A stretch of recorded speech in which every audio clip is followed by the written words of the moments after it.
Hello everyone. So today we are going to discuss another great personality, Martin Luther King, from 1929 to 1968.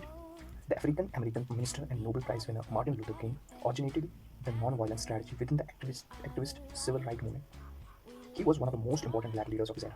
His leadership was fundamental to that movement's success in ending the legal segregation of blacks in the South and other portions of the United States. King rose to prominence through the organization of the Southern Christian Leadership Conference, promoting non-violent tactics such as Massive March in Washington, 1963, to achieve civil rights for serving the cause of human rights. He was awarded the Nobel Peace Prize in 1964. The United States Congress voted to observe a national holiday in his honor, beginning in 1986 on the third Monday in January.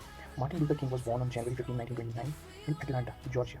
King King had come from a family steeped in tradition of Southern black ministry. Both his father and maternal grandfather were Baptist preachers. He attended the Atlanta public schools. As an undergraduate, his earlier interests in medicine and law were eclipsed by the decisions to enter the ministry. King first became acquainted with Mohandas Gandhi's philosophy of nonviolence as well as with the thought of contemporary Protestant theologians. He went to Boston University, where he studied theology and also joined the church service. King focused his attention on conceptions of the relationship of a man to God. He himself conceived God as an active personal entity, and man's salvation was to be found neither in the quest for social progress nor in an unaided power of reason. Faith in God's guidance was essential thing. In Boston, King met Coretta Scott, whom he married on June 18, 1953. Four children were born to him. King became minister of Decatur Avenue Baptist Church in Montgomery, Alabama in 1954. He became active with the National Association of Advancement of Colored People (NAACP) and the Alabama Council on Human Relations. In December 1955, when Rosa Parks, a black woman, was arrested for violating segregated seatings ordinance in public bus in Montgomery, black citizens were outraged. King, fellow Minister Raphael Abernathy, and Alabama state chairman of the NAACP called a public meeting.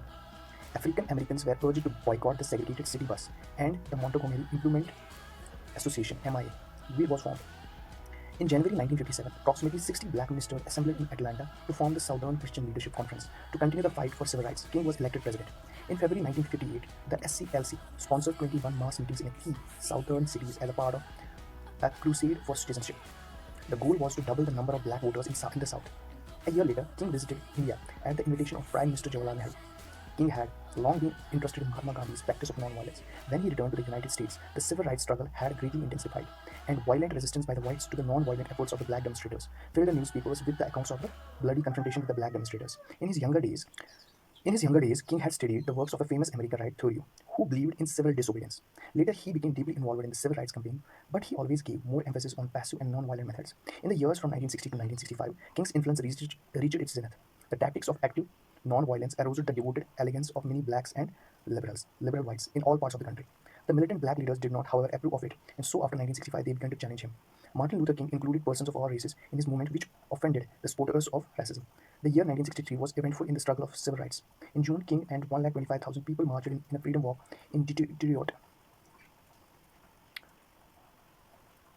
On August 27, over 250,000 blacks and white citizens assembled in Washington, D.C. for a mass civil rights rally when King delivered his famous Let Freedom Ring address. The same year, he was featured as Time Magazine Man of the Year. The contribution of Martin Luther King to the black freedom movement was that of a leader who was able to turn protest into crusade. To translate local conflicts into moral issues of national-wide concern, Martin Luther King carried out his fight in such a decent manner that he was appreciated even by the white community. Successful in awakening the black masses and galvanizing them into action, he won his greatest victories by appealing to the conscience of the white Americans and thus gaining political leverage to bear on the federal government in Washington. The strategy that broke the segregation laws of the South, however, proved inadequate to solve more complex racial problems everywhere. A leader who never wavered in his instance that non-violence must remain the essential tactics of the moment, nor in his faith that all Americans would someday attain racial and economic justice, was only 39 when he was shot dead by a white fanatic in Memphis, Tennessee on April 4, 1968. The entire world mourned his death. However, King's effort helped the American Negroes to obtain their legitimate rights based on equality. He also founded Southern Christian Leadership Conference for achieving civil rights for American Negroes. He expressed his full faith in Gandhi and Nehru ideology of peace. He was bitter critic of apartheid or racial segregation policy practiced in South Africa. In 1966, he was awarded the Nehru Award for International Peace by the Indian government. King wrote a number of books which are most important for an understanding of his career. Some of them are Stride Towards Freedom, The Montgomery Story, 1958, Why We Can't Wait, 1964, and Where Do We Go From Here, Chaos or Community, 1967. A quote by Martin Luther King: I submit to you that if a man hasn't discovered something he will die for, he isn't fit to live. Thank you. Have a nice day.